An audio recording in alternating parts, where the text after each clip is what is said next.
Hello, everybody. Welcome to the MakerDAO Scientific Governance and Risk Meeting number 101, taking place on Thursday, July 16th at 4 p.m. UTC, in case anyone wants to join us for future meetings.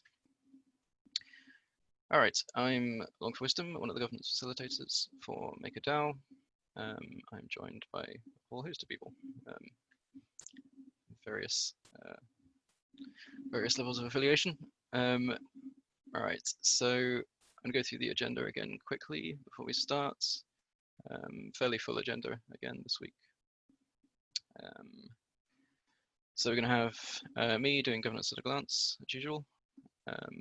We're going to have a brief segment for discussion of the PEG stabilization module proposal. We're going to have a weekly MIPs update from Charles, the MIP editor. We're going to have the governance facilitators doing the inclusion review, which I think will probably be me again. Then we've got a number of presentations from the smart contracts area. So we've got, actually not sure who's doing, is it Lucas who's doing the TUSD update? Is that right? Yep. Cool, okay. So we've got Lucas Manuel doing the TUSD updates. We've got Derek doing a, I think, brief presentation on the upcoming DS Chief contract redesign. And then we've got Brian McMichael filling in for Will, who's doing, who's presenting the Mana and Lend smart contract evaluations. And then finally we've got Vishesh from Risk doing Step the Peg, who hopefully we won't skip this time. Cool. All right, I guess we'll get started. All right, so I'll go through governance at a glance briefly to get us going. Cool. So again, it's been a fairly busy week for discussions and signals. Quite a few signals this week. But let's start with discussions. So we have a discussion from Oliver and Chalk discussing negative DSR, and TRFM, and negative rates generally. Quite a lot of good discussion in there. We had user Bits suggest disabling ether liquidations as a radical solution to fix the DIFEG. Some interesting discussion there. I think most people would prefer not to do that. But there was some debate around perhaps lowering the liquidation ratio on ether. And then we had another good, we had a couple of good discussions, to be honest, around the PSM, the PEG stabilization module. But particularly I want to highlight one from 4th Street, which had quite a good summary and analysis of the pros and cons, which I think is worth a read. Cool, so signal request wise, we had, again, as I said, quite a few. Cyrus is signaling to ask whether we should raise the ETH debt ceiling, just because we're nearing the current ceiling again. Lucas Manuel, as I mentioned, is doing a forum poll, or doing a signal request on how the smart contract team should proceed with TUSD, which I guess we'll hear more from in his section later. Monet Supply is asking whether we should consider decreasing or adjusting the risk premiums for ZRX and KNC to make them more attractive in our endless quest to mint more DAI. Let's see, Joshua Prittigan asked whether we should consider making refinements to the PSM or to release it sort of as soon as possible, kind of without any of the more radical improvements that were suggested. I think in general people would prefer to release it sooner rather than try and build in something complicated initially. Let's see, we got a continuing signal request from Joshua Prittigan again, asking whether we should increase the duration of the governance security module delay. And then finally, worth sort of mentioning the signal from Equival Lev, asking whether MakerDAO should signal that it prefers for comp rewards for DAI suppliers and borrowers to be disabled. It's failed, so we won't be recommending that to Compound.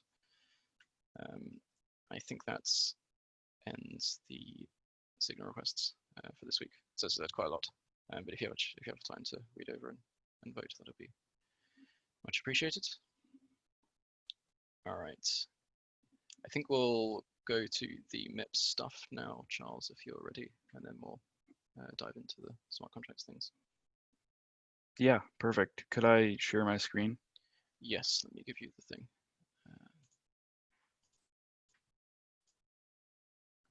Right, you should be good now.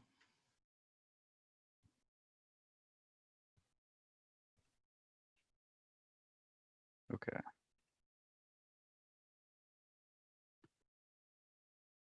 All right, so this week's weekly MIP update is a little shorter. On Monday, we had the inclusion polls go out for the 7 MIPs and sub-proposals. So that was 4 MIPs and 3 sub-proposals. And the inclusion polls ended just a few minutes ago. And all the inclusion polls passed except for the MIP 12 amendments and MIP 17. So just to make it clear, these proposals may be reintroduced in the future for another community vote. However, the issues that resulted in its initial rejection will need to be addressed. So in order for that to happen, we'll have to have some conversations, or further conversations rather, in the forum threads themselves to figure out what we can do better for both of these. It makes sense that the MIP 12 amendment didn't pass because it relates closely to MIP 17 and incorporates some of the logic in having these reoccurring adjustments in place for MIP 17. And that was for actual debt ceiling and actual risk premium adjustments. So I'll follow up in my MIPS update later in the week that we'll start to have more open conversations, hopefully in the MIPS RC channel and the forum threads about how we can get the best solution for both of these. So today, Long and possibly Rich will do the inclusion poll review, basically confirming which of these 7 proposals and sub-proposals will be included in the governance poll on Monday. And it will likely be that only 4 of them, or 5 of them, sorry, will be moving forward. So after the proposals are confirmed, we'll see the MIPS governance poll be published on Monday. And it will run for 3 days ending on Thursday before the governance call at noon EST. And then on that Thursday, we'll see the governance facilitators perform that governance poll review as usual, where they confirm the outcomes of the poll in preparation for the MIPS executive vote in the final week of the governance cycle. So in terms of collateral onboarding, I mentioned this last week, we have Mana and Len going through governance. And I just want to reiterate the fact that Mana will be using the monthly cycle. So if it does indeed pass the governance poll stage, the executive vote for it will be on the final Monday of the month. And then Len will be using the weekly cycle either next week or the following week to hopefully onboard the lend collateral type. And Brian will be covering the smart contract assessment of both of these collateral types later in the call. The collateral onboarding community greenlight polls will go live on next Monday. So this is part of that new change where we made an amendment to make the community greenlight polls end at the end of the governance cycle instead of carrying over. So we'll see a bunch of collateral onboarding polls go up for, I think, 7 assets. In terms of MIPS recent activity, we saw MIP 12 get proposed by Lev and Rain, and it is currently in request for comments phase. There's been quite a good amount of discussion going on, but I do encourage anyone who hasn't checked it out yet to go ahead and provide feedback and input, because they are working on potentially taking input from the community. A short summary of this is that it's a target price adjustment module titled Vox, and it adjusts the target price of DAI according to governance defined rate, allowing the institution of negative effective interest rates. The second one that was most recently proposed was a declarations of intent for forward guidance. It is also in the request for comments phase, and I believe it was proposed by Akiva, and he is also working with community members to improve it. In short, it aims to help vault users hedge their exposure to the base rate via various derivative contracts. And lastly, there was a TUSD update. So there is that form pull or signal request, however you want to call it, for the next steps for the TUSD token as a collateral type. Lucas will be speaking about that as well. And I mean, in short, it just highlights the concerns surrounding the overall concerns of TUSD as a collateral type on the Maker protocol. So that sums up the MIPS update for this week. I will post it on the forums as well.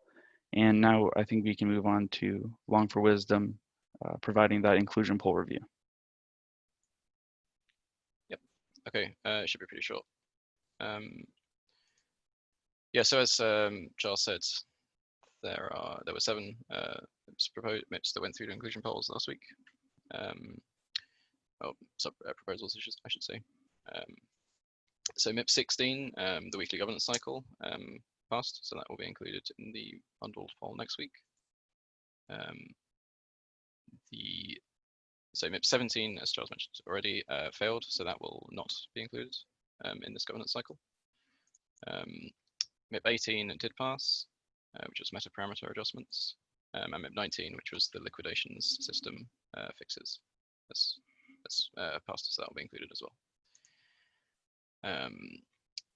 The MIP 18 C4 subproposal for modifying meta parameter adjustments, which is also going in this cycle, also continues. So this will have the effect, if this passes, this will have the effect of removing the DSR spread polls from the weekly cycle. Then we have the MIP 4C2, a proposal to amend MIP 12 also failed, as Charles said. You'll note that the yeses did exceed the no votes, but due to the default inclusion threshold, that does not count as passed. It needs to exceed by 3,000 Maker, which that does not. So that one's also not included in this cycle anymore. And then the MIP 12 C2 subproposal for the onboarding of mana did pass, so that will also be included. Any questions about that at this stage?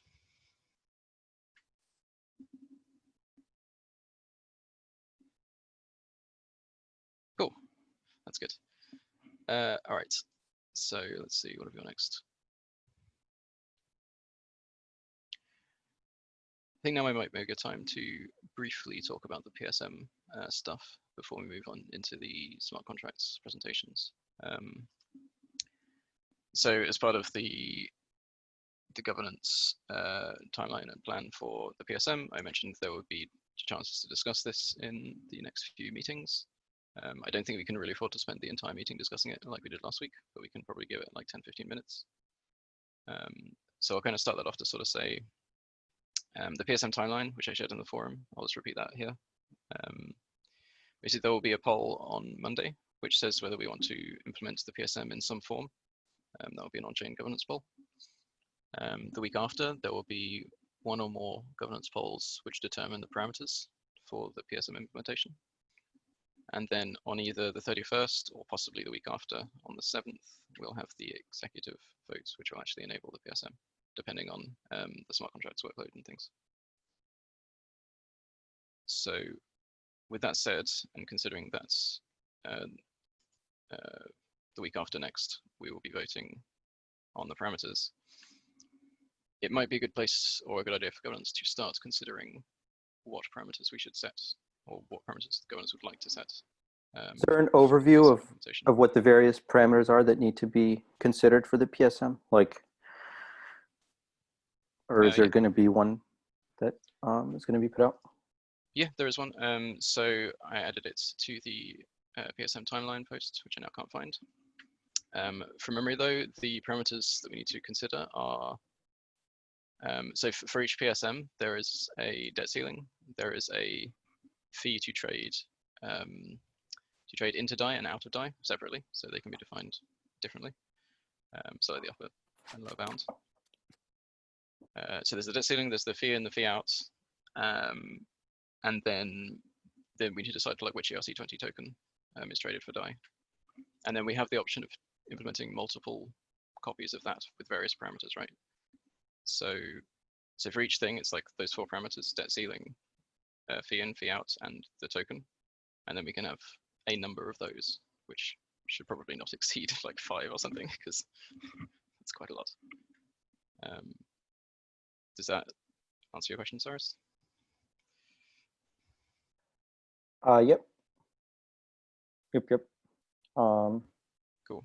I mean, as I know you haven't thought too deeply about it yet, but do you have any thoughts about what's possible, like possible settings we might want for those parameters?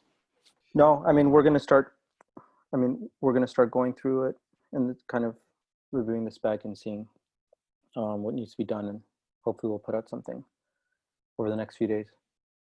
But no, up till now, kind of just waiting for the spec to finalize. Cool. One point is that because there's like 4 parameters for each thing, and there's a decision to be made about how many of these things we have, it would probably be best to vote on the parameters in the form of sets. So we have someone propose a set of parameters or a set of PSMs, and then we pick from one of probably maximum 5 sets, rather than voting on each parameter individually, because that'll get confusing with the fact that we can have like 1 to n PSMs. So that's something I would consider, that we probably won't be voting individually on parameters, but be voting on a set of parameters or a strategy to follow with this implementation. Yep, that makes sense. All right, so does anyone want to, does anyone have any thoughts on that at this stage?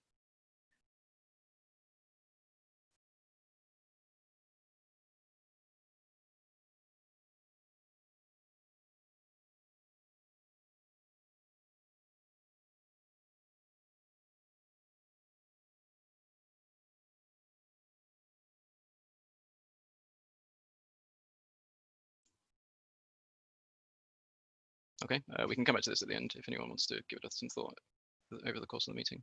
But yeah, if no one has anything now, we can come back to it.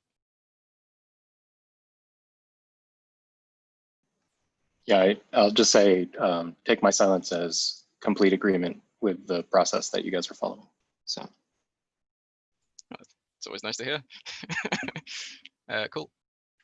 All right, so let's move on to the smart contracts presentations then. So Lucas, do you want to start? Yeah, I can start. So hi everybody, I'm Lucas, I'm on the smart contracts team. Over the last week, I was tasked with looking at the new TUSD implementation and whitelisting it. So when I was reviewing the code, I found kind of 4 main concerns about it if we choose to whitelist this new implementation. So I'll just go through at a high level through the 4 points. So the first is that TUSD has functionality that enables them to declare deposit addresses. So if you declare one address as a deposit address for another, if you transfer TUSD tokens to that first address, it automatically gets routed to the second address.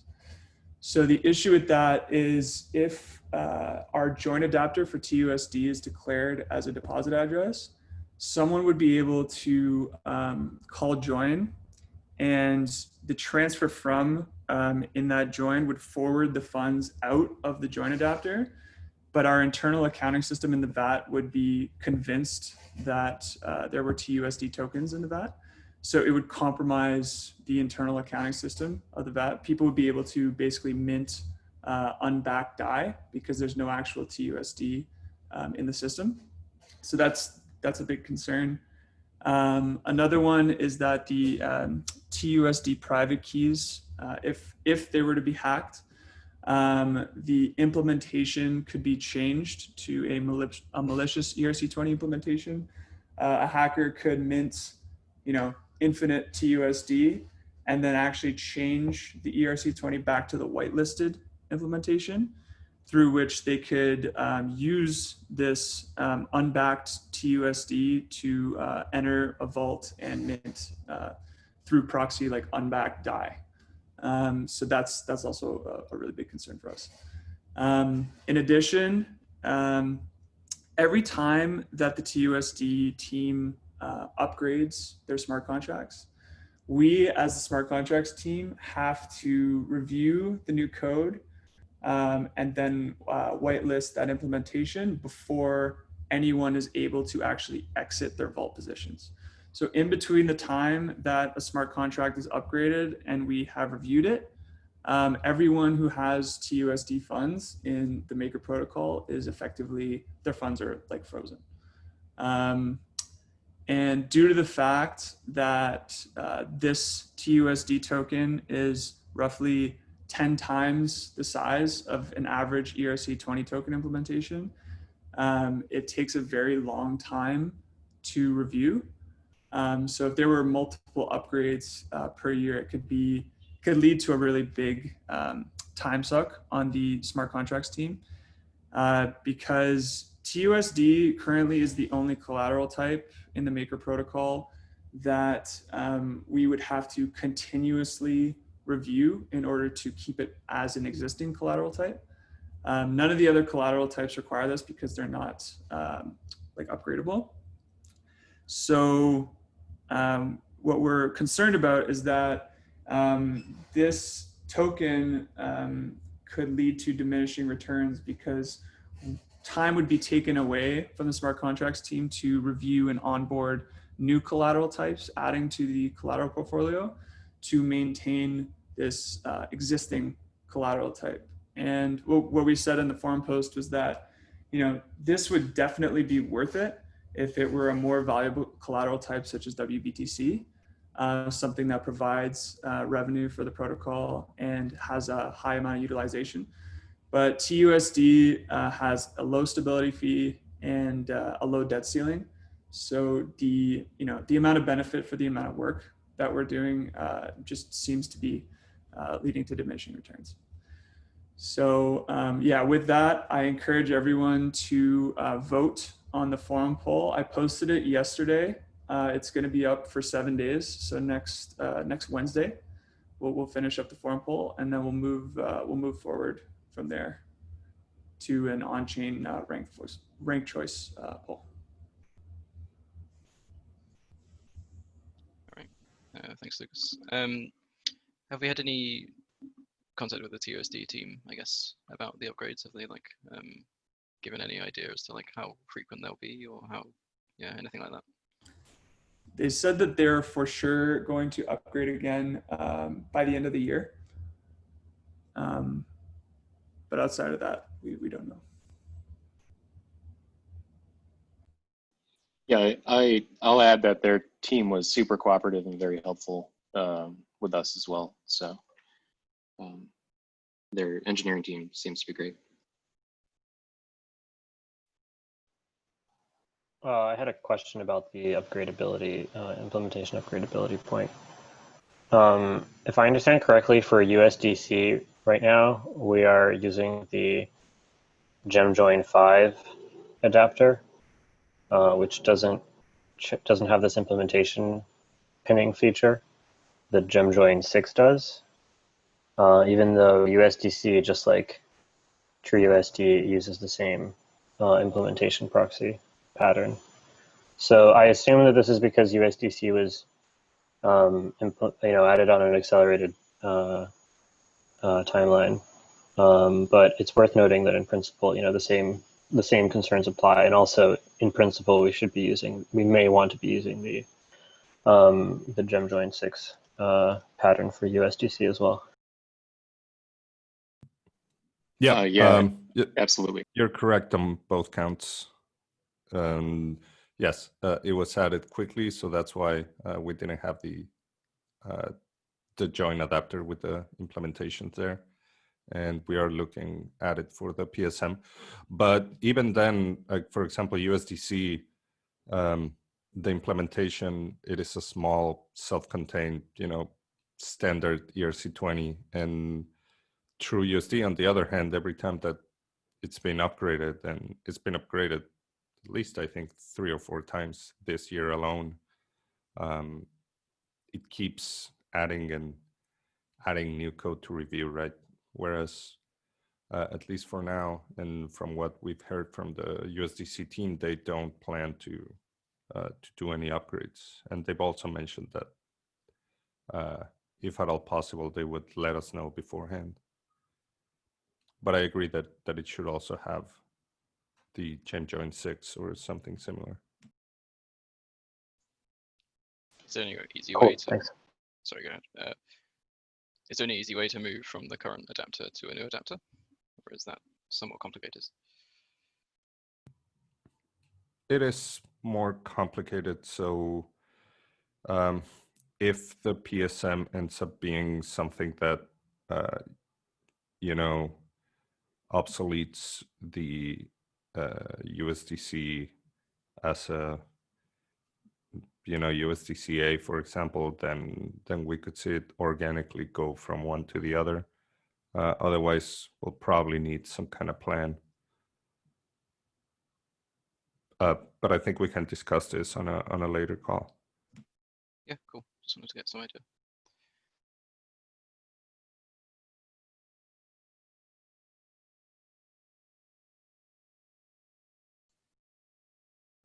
Chris and Brian, do you want to talk briefly about those upgrades that they're doing on the call?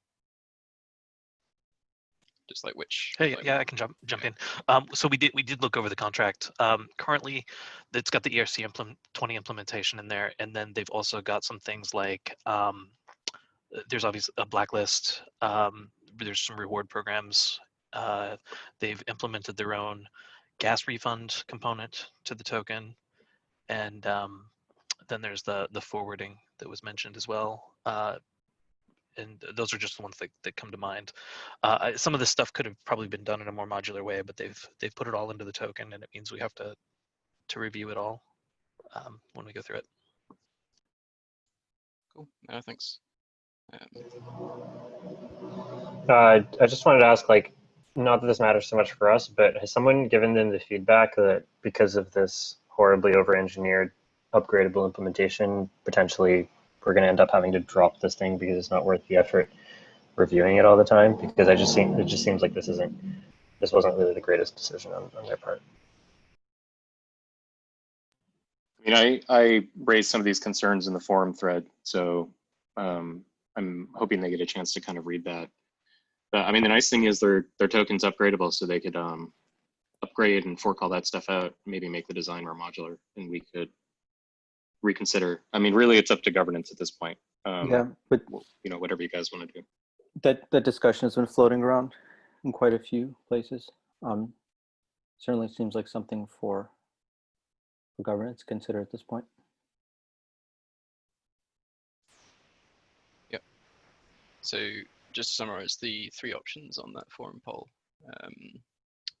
they are to approve the new implementation with the same risk parameters, approve the new implementation with different risk parameters, or set the debt ceiling to 0, and I guess just not continue supporting TUSD. Is that correct?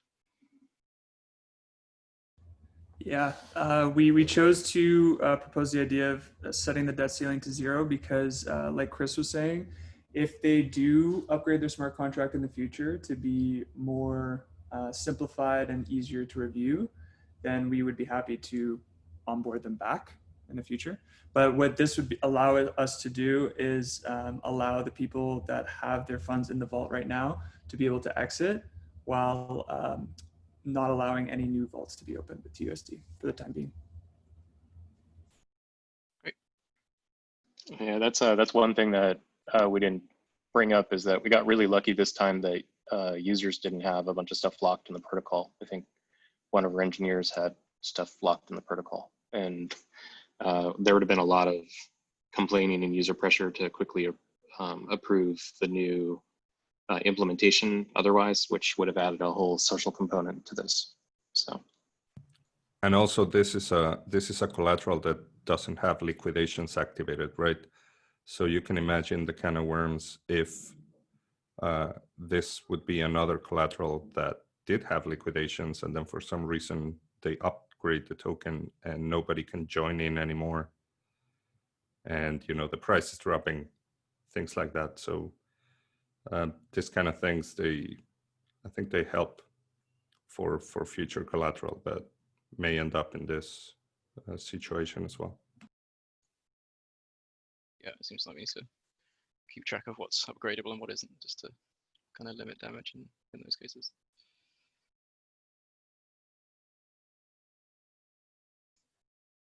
Okay, I think that probably puts a neat end to the TUSD conversation for the time being. Derek, are you here and ready to do your Yes, governance chief I presentation? am. Yeah, I've Would got you- a small presentation, so if you can give me access. Yep. There you are. Cool, thank you. All right, there we go. Hopefully you guys can see that. So Yep. yeah, I'm Derek from the product team. Over the last weeks or months, I've been working with the smart contract team on coming up with a redesign of the governance chief contract. So on this call, I'm going to provide a little bit of a summary of a forum post that was posted recently. And so I'll go over the definition of chief, a bit about problem space, some of the goals of this initiative and the key concepts and features that are a part of it, and try to give you guys a little bit of an indicative timeline as well. And I've flagged the chief redesign external channel. So anyone, everyone, feel free to ping myself or LongForWisdom, and we'd love to have more people participate in the discussion around some of these features. So yeah, I welcome you all to come and join in that space. So, all right, now if I can go to the next slide, there we go. All right, seeing this is the 101st governance call, I thought it would be a fitting title to call this the 101 refresher. So just to set the scene and set the scope, what is GS Chief? What's its scope? So it's a mechanism to authorize governance changes to the Maker protocol by electing a chief contract. When we talk about governance changes, of course, talking about DSR, stability fee, Oracle changes, collateral changes, process and protocol changes overall. And these governance changes occur when users vote by locking their MKR in on-chain proposals and increasing its weight. So I think we're all fairly familiar with this as a structure, but walking through this, so voting for proposals is conducted via continuous approval voting, where a proposal only becomes elected when it surpasses the voting weight of the last successful proposal. So this comes up a lot when we talk through the redesign and the nature of the hat and how we have to surpass the previous spell and the amount, the weight of MKR on it. So the state of the system is continuously active as per continuous approval voting, and as such requires continuous governance because at any time a competing proposal could be introduced. So again, there's a continuous burden and an awareness to make sure that the MKR distribution is, that the governance is aware of that MKR distribution. And there's also a bunch of technical scope that DS Chief includes with regards to its interaction with the chief approvals. So the public functions such as lock, free, etch, vote, slate, and lift functions, which I won't go into detail, but I'm happy to sort of break this out into a more formal structure in the post with the help of the smart contract guys if we'd like to get into that detail as well. So with that as sort of there we go. Okay, so I just wanted to talk a little bit about the problem space. So what are the challenges that we experience with governance today, just to sort of give us some direction with what a redesign should be. So of course, transition risk when moving between votes, when moving between proposals. We're presented with a period of time when a smaller amount of MKR may be needed to elect a random proposal. So another proposal could sneak in. And I have some examples in the appendix, which I will attach to the forum post. So if any of this is not clear or the way slates play into this, we can also dive deeper into that. Now, also, when a new proposal gains a majority of MKR, the action of lifting a new hat is not an automatic or an instant action that's managed by a keeper. And that means that, again, an alternative proposal could sneak in and introduce unexpected changes. Again, stray spells can exist, and they do exist. You can see that on MKR.gov, that there are a few out there, and they potentially pose an ongoing threat to the system if they were to gain enough MKR to be a threat. Luckily, at the moment, they have very minimal MKR on them, but there is, again, that distribution that poses a threat. There's no pause duration between user lock and free actions. leading to a potential flash loan risk. So that was something that kind of came up end of last year, beginning of this year, which is something we'd like to introduce to the new contracts. Also, migration risk when migrating to a new chief contract. So this is very much plays to the transition risk, but it's the same concept where authority must be transferred, which introduces this coordination problem between the existing HAT and the new proposal, and you have to ensure that there's enough MKR in the old chief to actually pass the proposal. So again, some complexity with this process of moving from one proposal to another. And of course, from a usability perspective, the inability to vote on multiple concurrent proposals, again, because of the structure of how we do governance today. And yeah, something I've alluded to before, the distribution across proposals potentially weakens the current HAT. So, I took this snapshot, I think, a week or two ago, and you can see there's quite a strong distribution. This is from chief.makerdao.com, and you can see how that distribution is across the proposals, the spells. So again, with that framework, or with that sort of whole domain in mind, the goal of this initiative is to redesign the governance chief to make it more secure and user-friendly.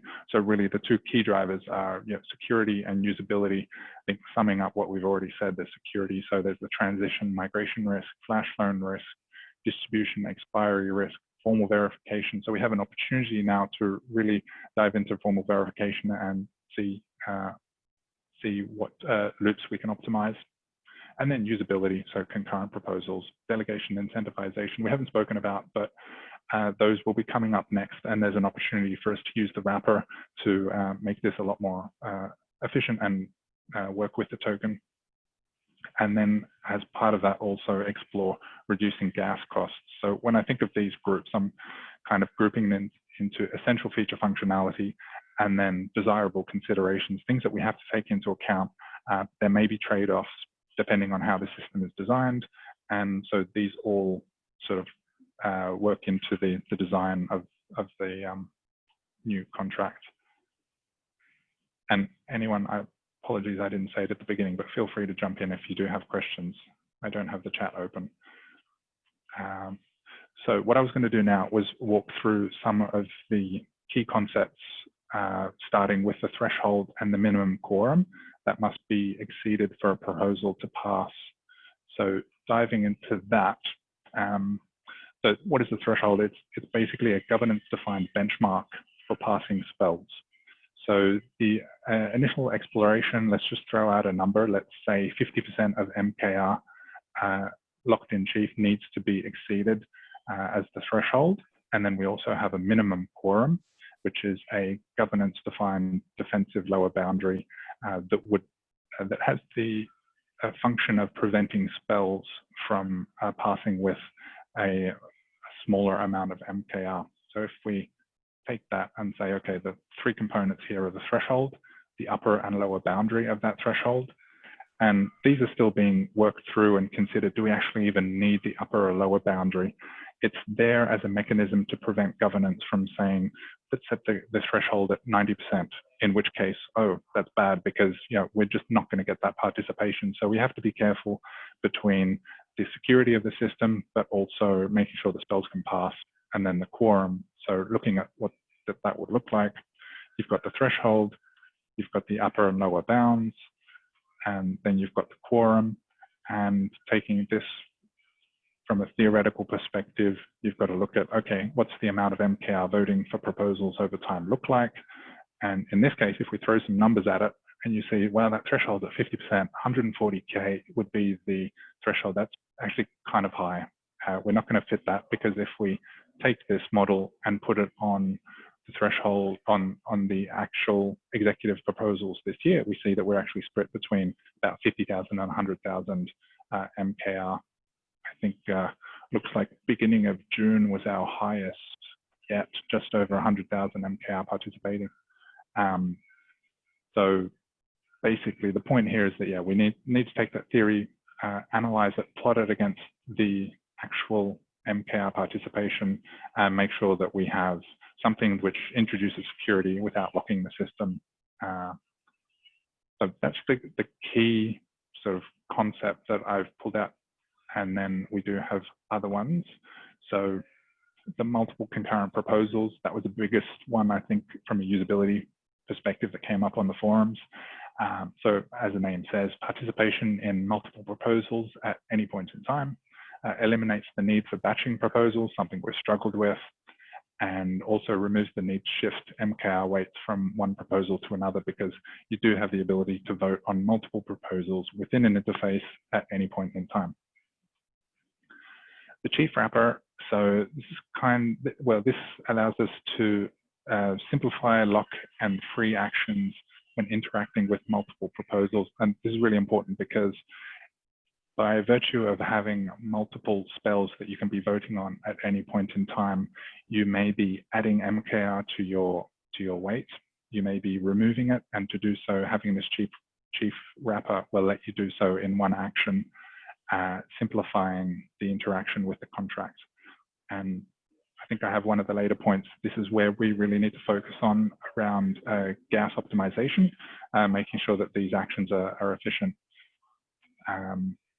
And it also allows us to prevent flash loan risk, like I said, with the delay and lock, with the delay between lock and free actions. And this is the area where we'll also look to fold in vote delegation and incentivization. So we've got another design for that, which will be coming up in following weeks, something that we'd like to target towards the end of the year once we have completed this piece of work.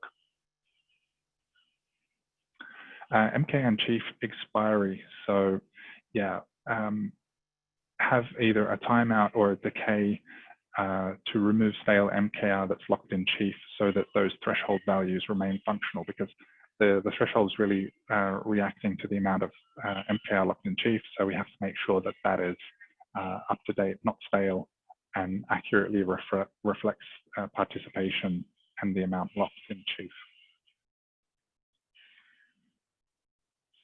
Spell creation bond. So this is one that may be very useful in from a future-proof point of view, because as we seek to decentralize governance and get more participation, more engagement from third parties creating spells, there's an opportunity to enforce a small bond just to make sure that there's a sort of skin in the game if people are to create spells and prevent the spamming of the system.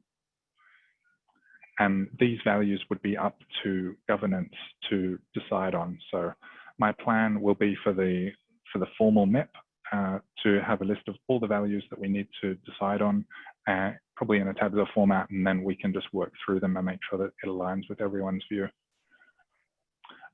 Pause support, I think we need a little bit more discussion on this one, but I wanted to include it just in terms of us supporting different spell types and potentially different pauses that will be relevant to them.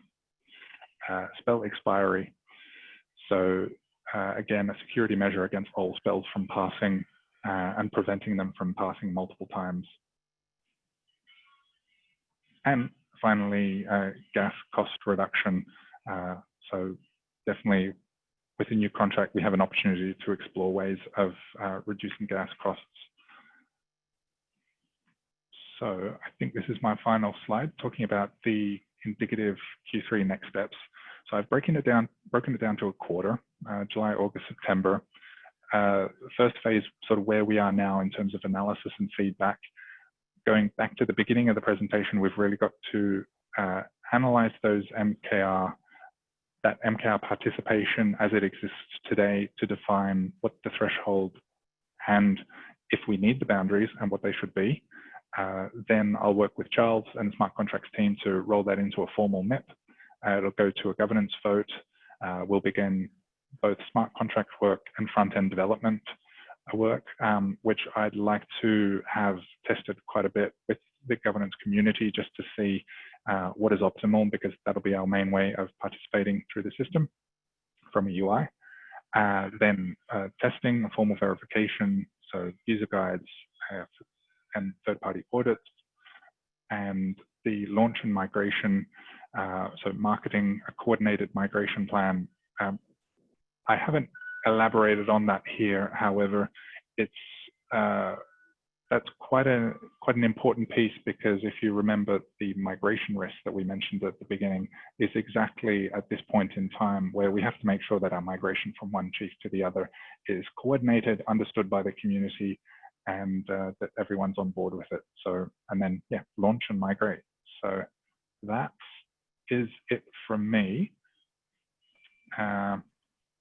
Anyone feel free to ask any questions, or if I've misrepresented anything, smart contract guys, do feel free to jump in and add some thoughts if you wish.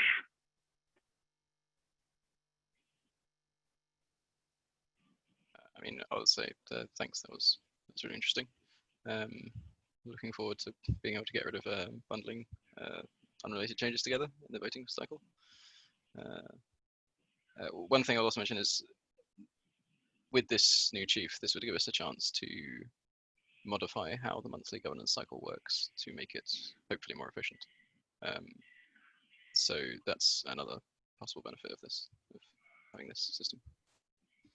Cool. Yeah, and so one of the coordination pieces, I didn't include it yet, but Charles, I guess we'll need to make sure that I get the MIP documented and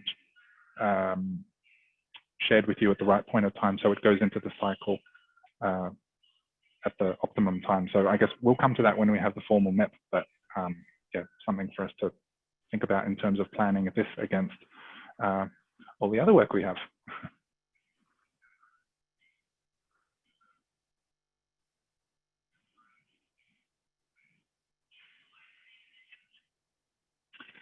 Delegation, yeah, that's a good question, MakerMan. So any concept of delegation in this meaning to have one wallet pass MKR deposited to another.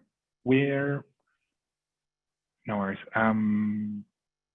Yeah, so the background to delegation is yeah, a lot of people are interested in delegation. It's something we're really focusing on as well. And when we started looking into that, we found that the chief contract we have today wasn't optimal. And if we were to do delegation with what we had, we would have to redo it once we did the new chief.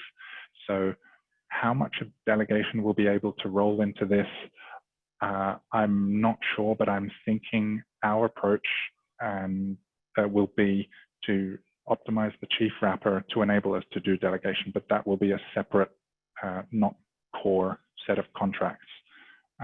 I'll leave it at that, because at this point in time I don't know, but that's something I'll work to do the delegation document, and I think that'll be the next one we put out there for the community to take a look at. And there's an internal review, so I'll try and get that out in like a couple of weeks, and then we can make sure that everything aligns.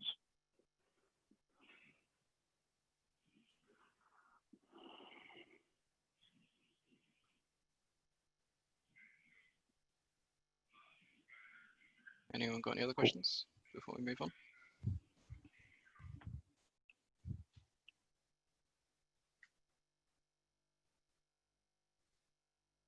All right, cool. I think we will move on. So, Brian, are you ready to do the Manor and Lend evaluation? Yeah, I'm here. I have just a couple of placeholder slides if you want to. Cool. Yep. Toss it over. Co-host. We are.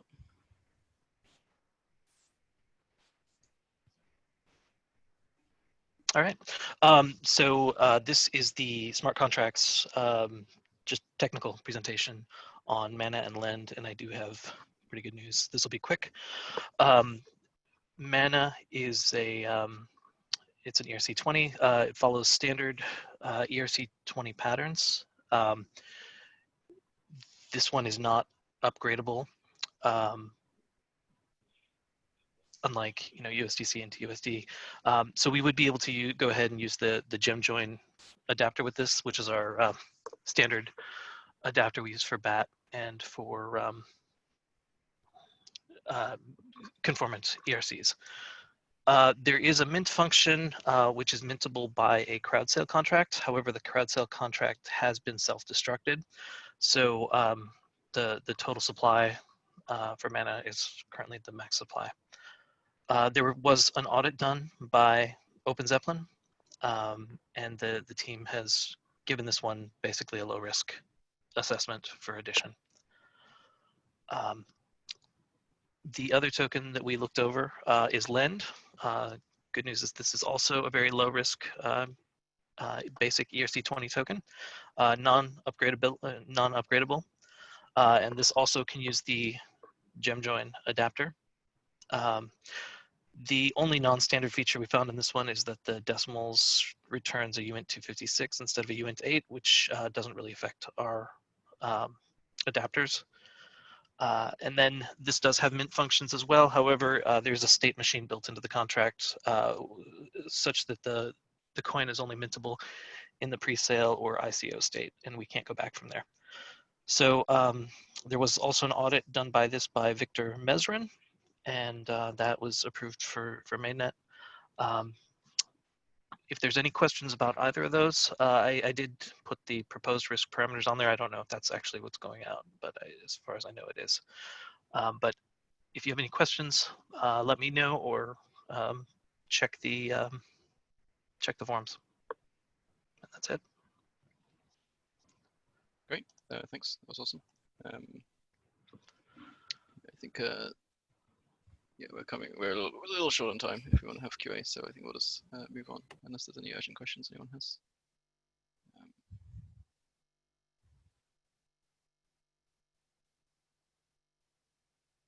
Right, so Will asked if you can post a link to the smart contract audits.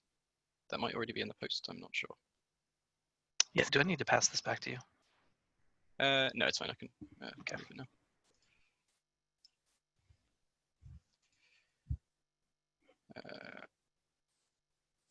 Cool, all right. Okay, let's, I guess, go to Vishesh and risk for state of the peg. Vishesh, you? Yeah. Yeah. I just need to, there we go. All right, so just to kind of recap where we're at, DAI from ETH, we've, grown to 154 million DAI issued from ETH out of 160 million debt ceiling. So I'll just touch on these collateral types first. So this is the ETH DAI supply, and basically what we've seen is in the last 2 weeks, this ballooned from 114 million DAI issued to 154 million. So that's a pretty significant jump.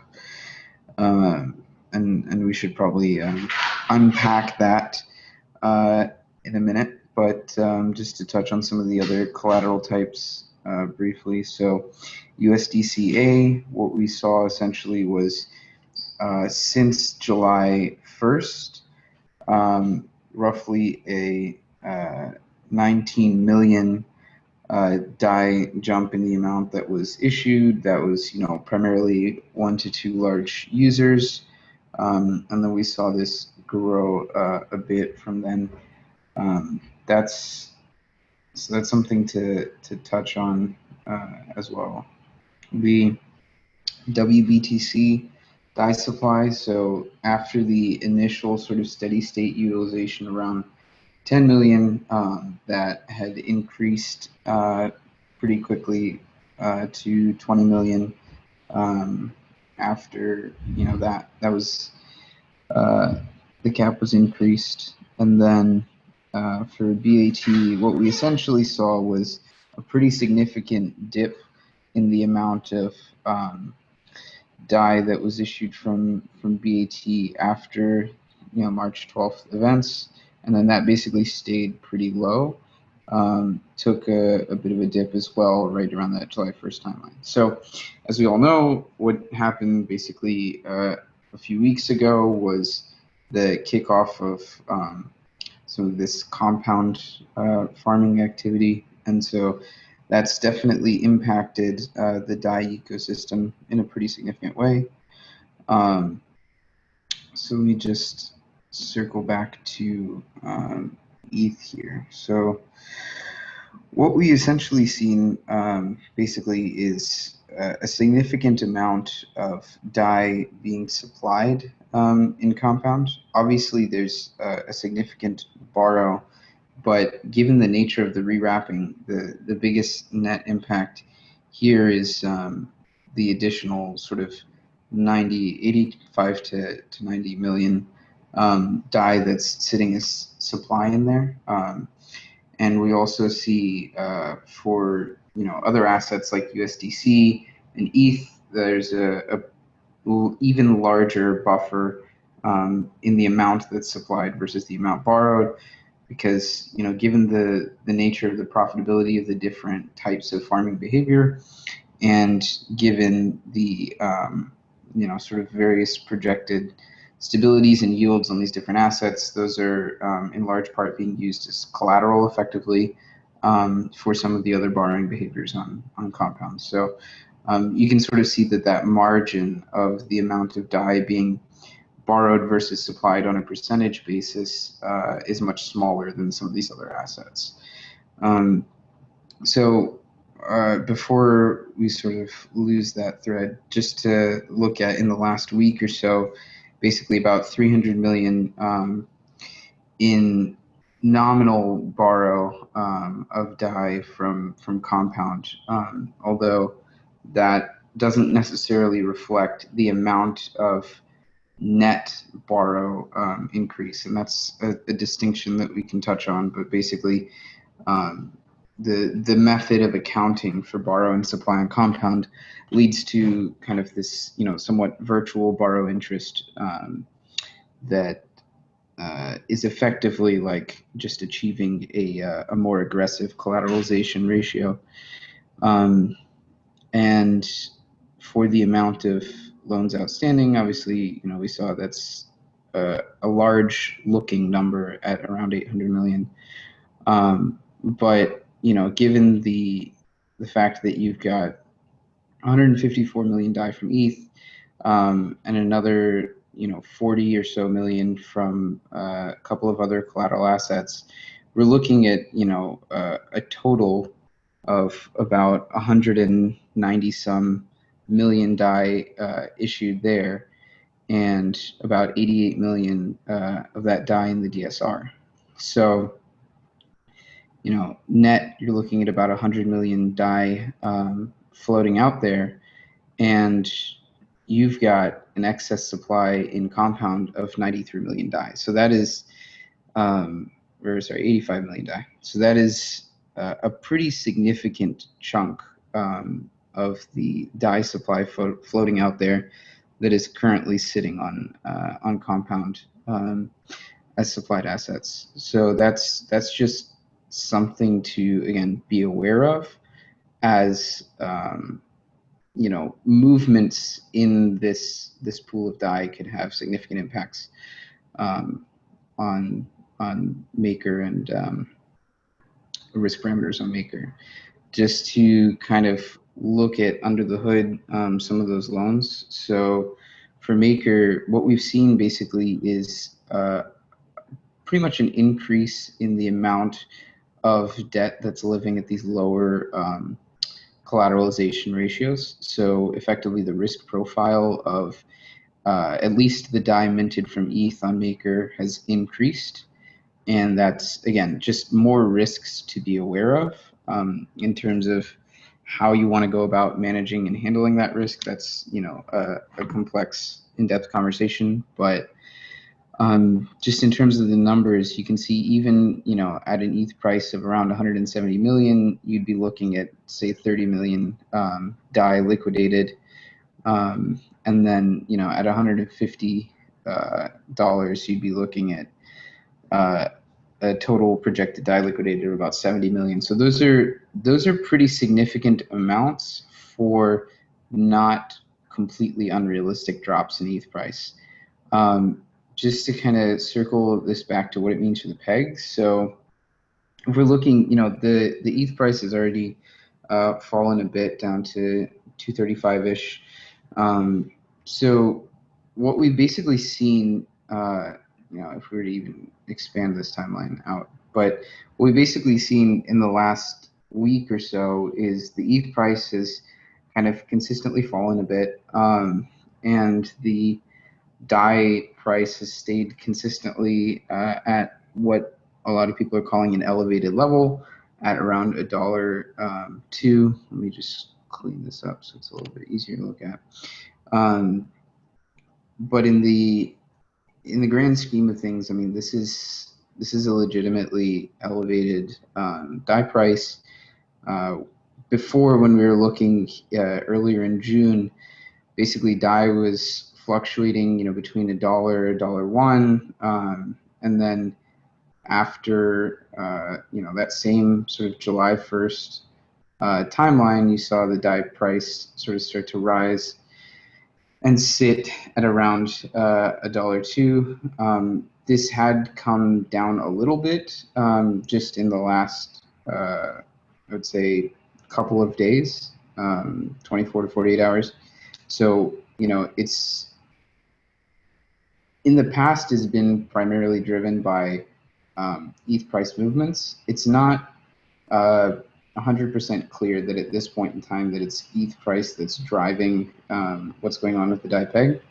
So if we were to zoom back in on the last week, basically some of the fluctuations in ETH price would produce historically different effects in what's going on with DAI. So this was kind of predictable, where when ETH started to fall from 246-ish to like 239, the DAI price did rise a little bit. Let me also just shrink this scale so you can see.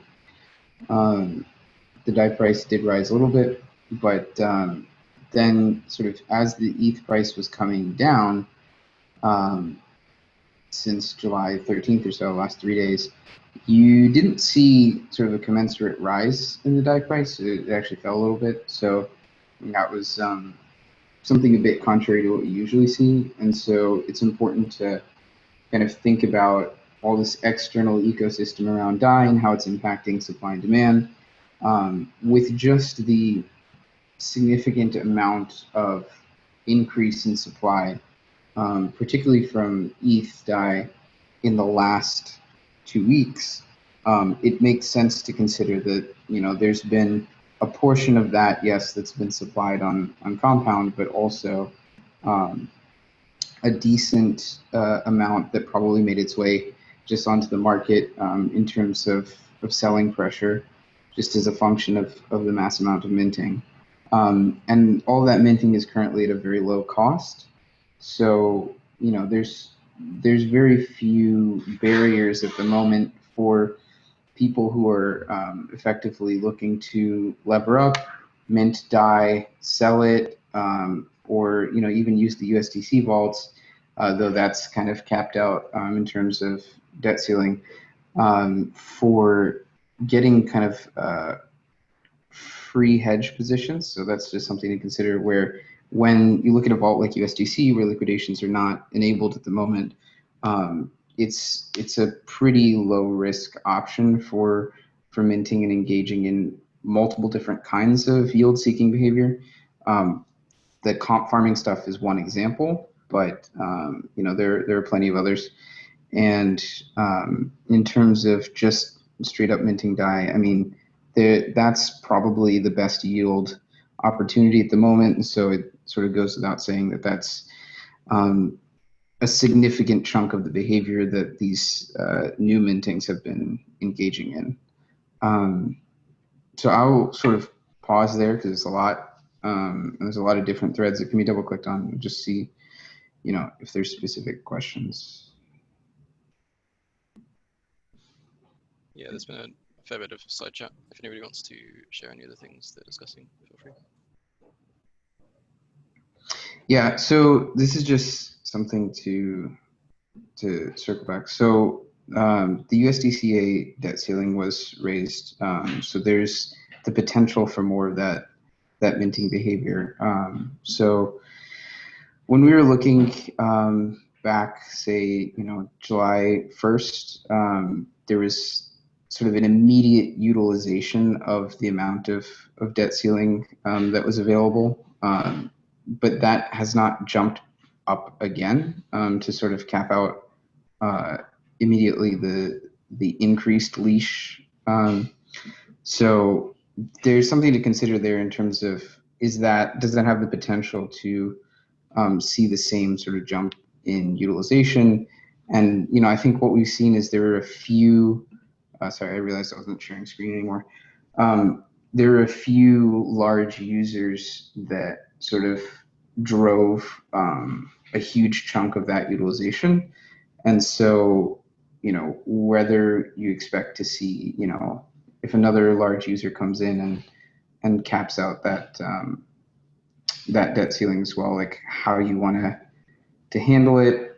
Sam is sort of suggesting lowering the base rate. So yeah, there's a conversation there, right? So if you're providing very low cost routes for minting DAI and basically getting access to a lower risk capital, and if it's not clear why that's lower risk, we can go into that. But for getting access to a lower risk capital position and using it for sort of higher risk, higher yield activities like comp farming, there's a question of how low you want to make the rates to incentivize that versus sort of accounting for the risk that you're inherently underwriting by facilitating this behavior. So, you know, we looked at the Maker ETH collateralization ratios.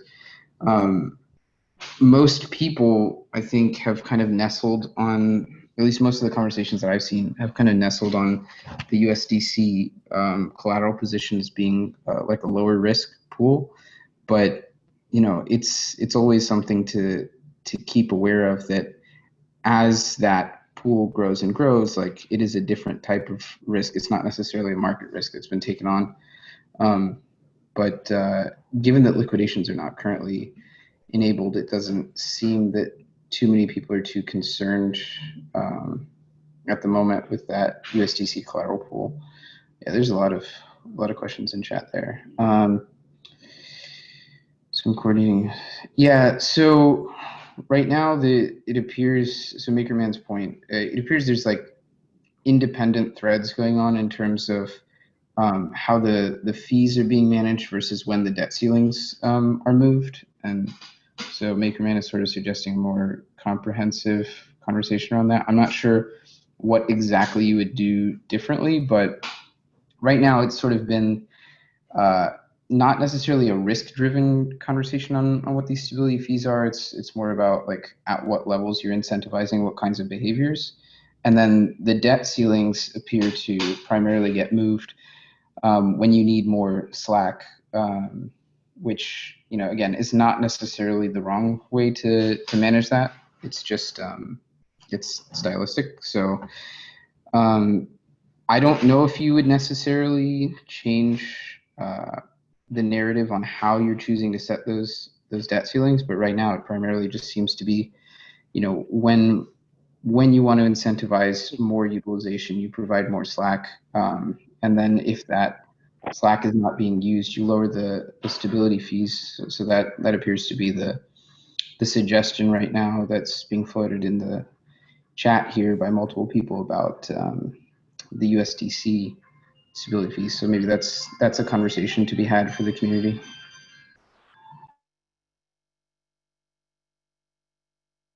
I don't know, that's something that I would necessarily be able to comment on right here, right now, but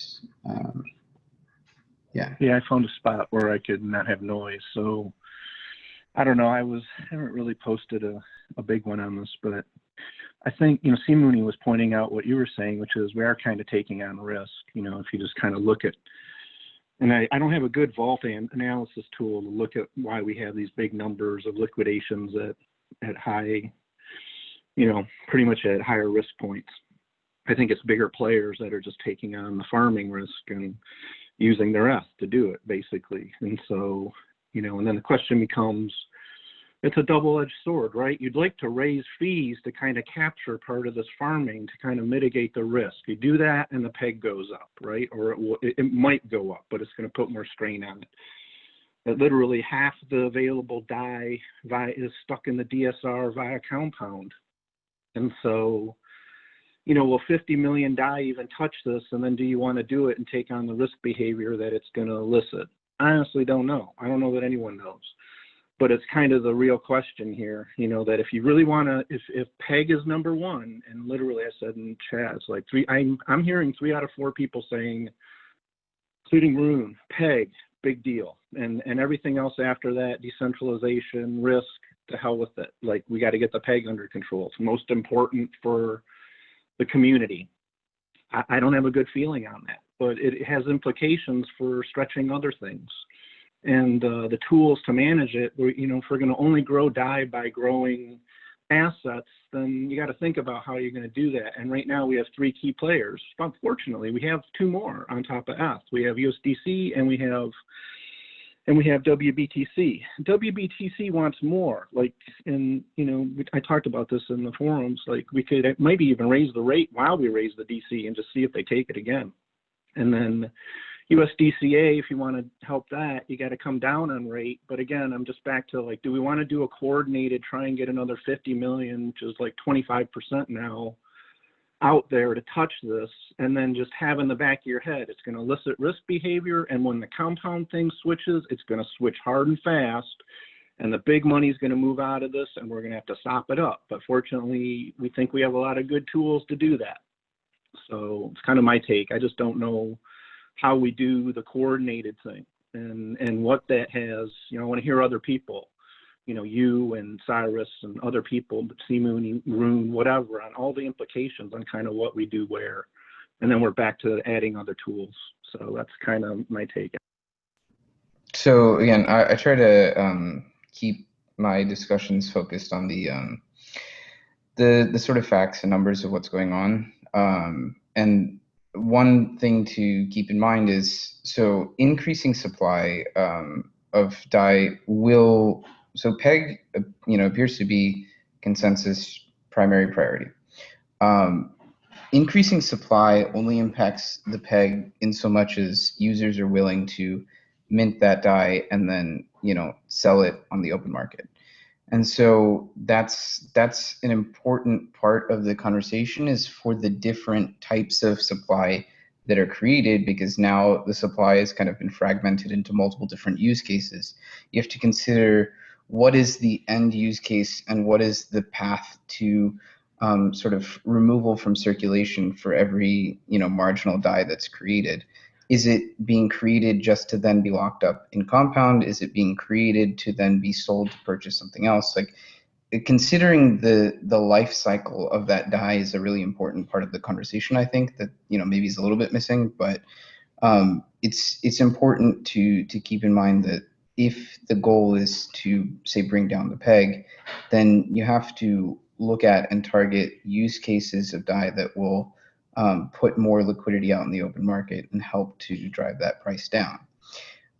You also have to ask yourself, like, if that is necessarily something that is going to happen, you know, at the current point in time, or if there are other, you know, market conditions, other smart contract driven fundamentals that are putting a premium on DAI, you know, so that it is worth more than, you know, 1 USDC. And that's again another important part of the conversation that I think is maybe a little bit under discussed. But you know, just in terms of the facts and the math, like, for PEG management, increasing supply is not necessarily 100% equivalent to driving down the PEG. It's only when the type of supply that is increased will make its way onto the open market.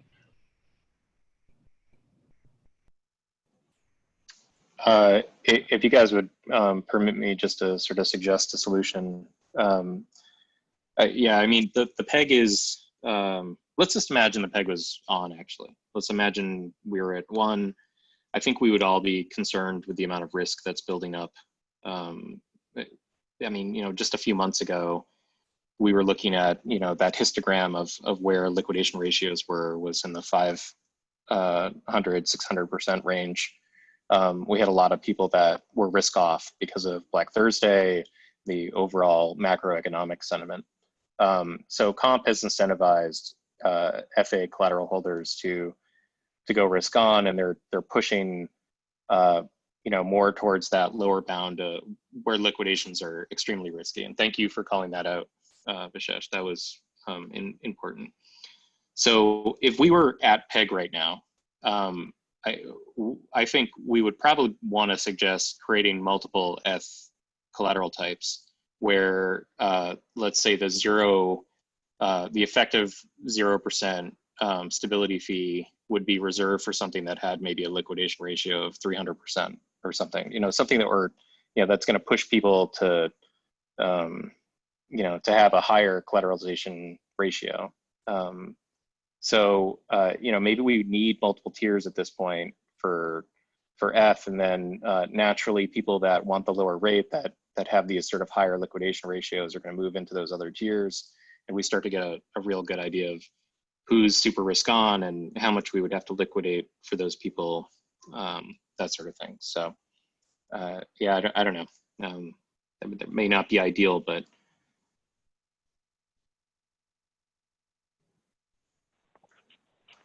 no, I honestly agree with it. It's like, I think we're all kind of coming to more tools better, and the idea of having multiple tiers of the same thing. I think originally everyone was like, well, why do that? And it's like your point. It's totally because to manage risk in terms of setting the liquidation ratio, even a fee on. You could change the fees on it too in terms of liquidations, but we don't have to do that.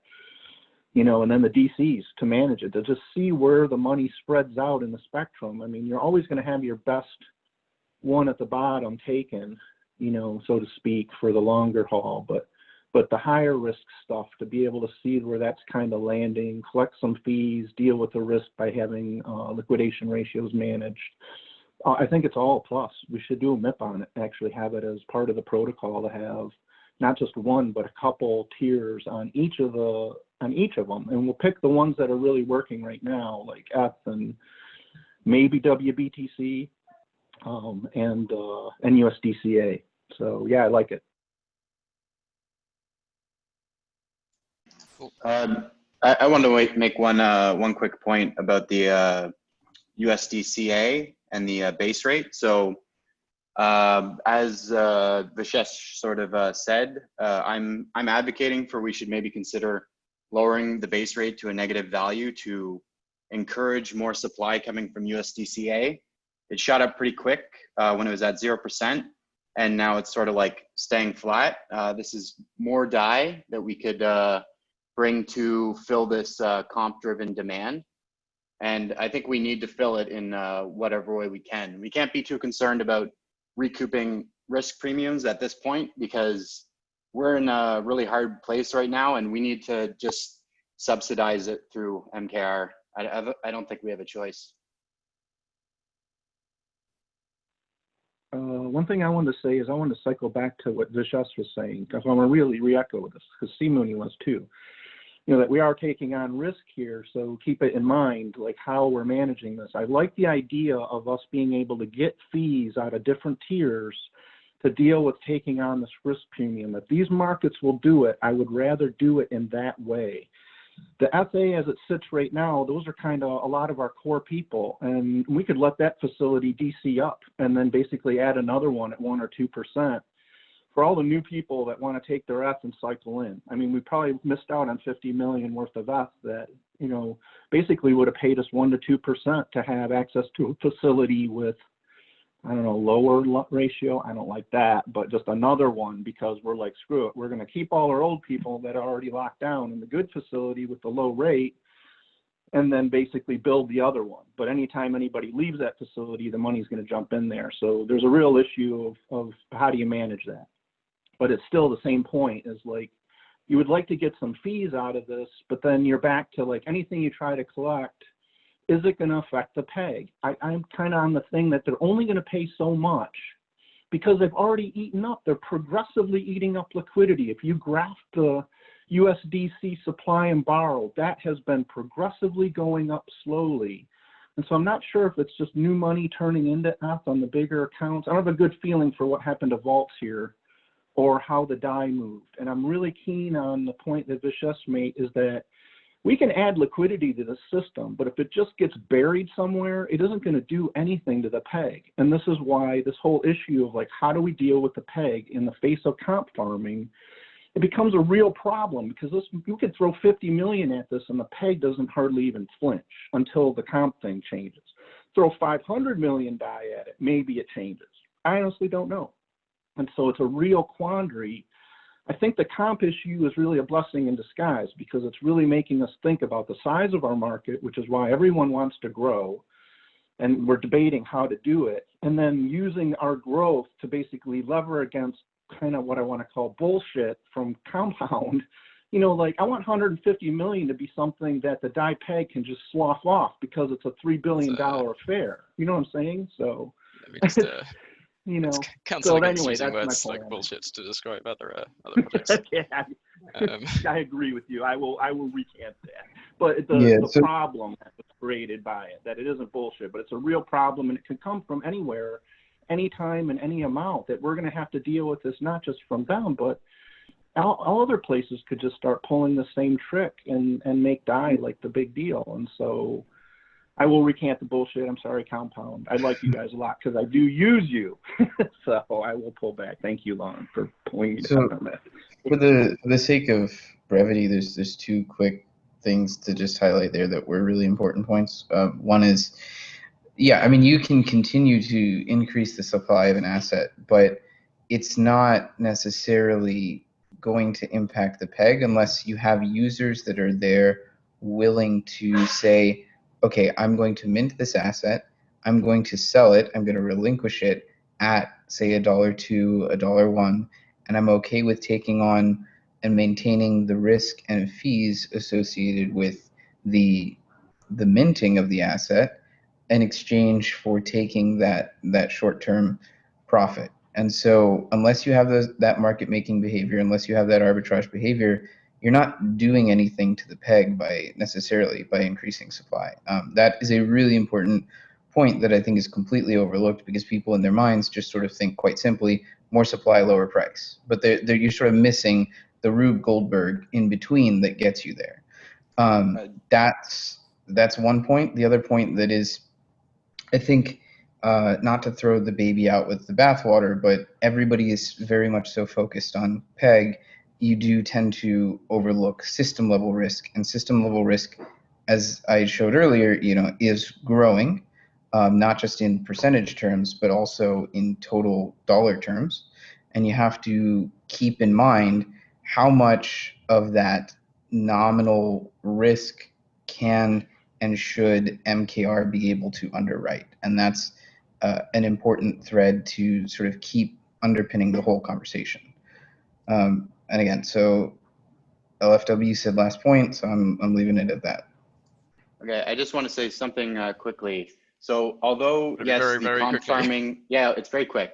So the comp farming, yes, it will not lower the price of the DAI peg, but it does remove upward pressure. So there is that. Okay, cool. All right, thank you for that last point, Sam. It's approaching past, so I think we will call the meeting here. There's been lots of fantastic discussion around the peg and the current issues facing us. I would encourage everyone to continue that discussion on the forums. I know it's kind of cliche and we say this every week, but governance happens on the forums and all that sort of stuff. So I'd love to see sort of this discussed in more detail, and specifically like more concrete, I guess, proposals of like what we could or should do would be lovely to see.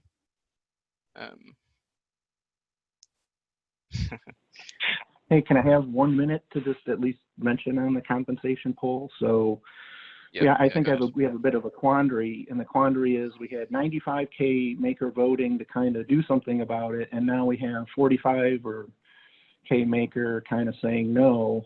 It's unclear to me what to do about it. I'm just leaving it as kind of a quandary for the community, what they think the next step is, and to help us out. So that's it. Yeah, that's another thing that we're probably going to have to address in a future meeting, is how to proceed on the compensation issue. Again, if you have thoughts on that, put them in the forum. All right, I think we will call it there. Thank you everyone for coming, and we will see you all hopefully next week. Thank you.